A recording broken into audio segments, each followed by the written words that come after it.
கற்காலம் என்று சொல்லும் பொழுது நமக்கு கிடைத்த தகவல் 2.6 பில்லியன் வருடங்கள் என்று. கற்காலம், இதை எப்படி அவர்கள் கணித்தார்கள் என்றால்,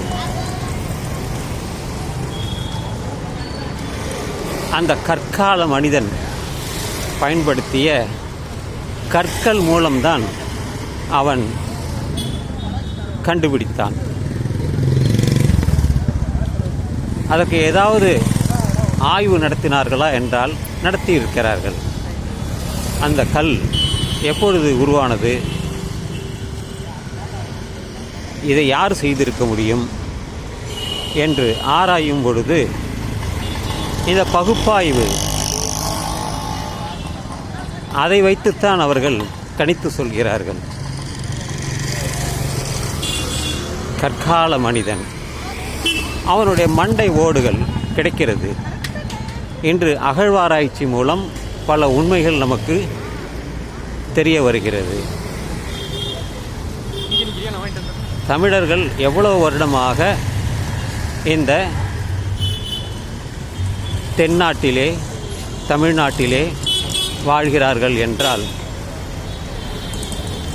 3000 வருடங்கள் என்று சொல்கிறார்கள்.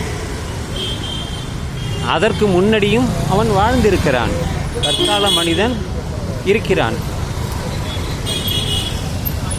எவ்வளவு வருடங்களாக தமிழ் பேசப்படுகிறது என்று ஆராயும் பொழுது அதனுடைய வேர்ச்சொல் மூலம் 70,000 வருடங்களாக தமிழ் மொழி பேசப்படுகிறது. ஒன்று மட்டும் எல்லோரும் ஏற்றுக்கொள்கிறார்கள், உலகத்திலே மூத்த மொழி தமிழ் என்று. இந்த அகழ்வாராய்ச்சி 19ஆம் நூற்றாண்டில்தான் அவர்கள் தெரிந்து கொண்டார்கள். அந்த அகழ்வாராய்ச்சியின் பொழுதுதான் அங்கே ஒரு நாகரிகம் இருந்துள்ளதாக தெரிய வந்துள்ளது. இதை இன்று ஒன்றிய அரசு விளக்கம் கேட்கிறது. அப்படி ஒரு பழமையான நாகரிகம் தமிழ்நாட்டில் கீழடியில் இருந்ததை என்று அவர்கள் ஏற்க மறுக்கிறார்கள்.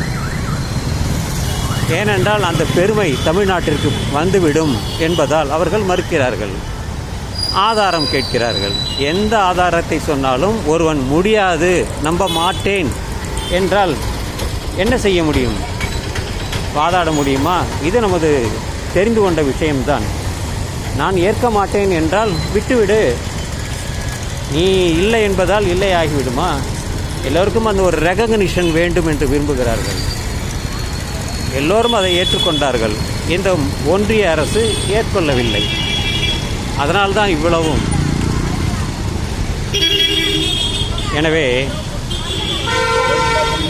இன்னும் பல புதிய புதிய தகவல்கள் நமக்கு வந்து கொண்டே இருக்கிறது. இன்னும் பல இடங்களில் அகழ்வாராய்ச்சி செய்ய வேண்டும் என்று தமிழக அரசு, அந்த தமிழக தொல்லியல் துறை விரும்புகிறது. நிதி பற்றாக்குறை இருந்தாலும் அவர்கள் தொடர்ந்து செய்து வருகிறார்கள்.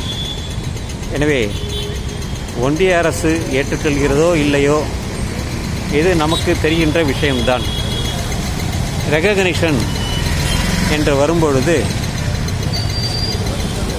அது அரசு தான் முடிவெடுக்க வேண்டியுள்ளது. எனவே விட்டுவிடலாம்.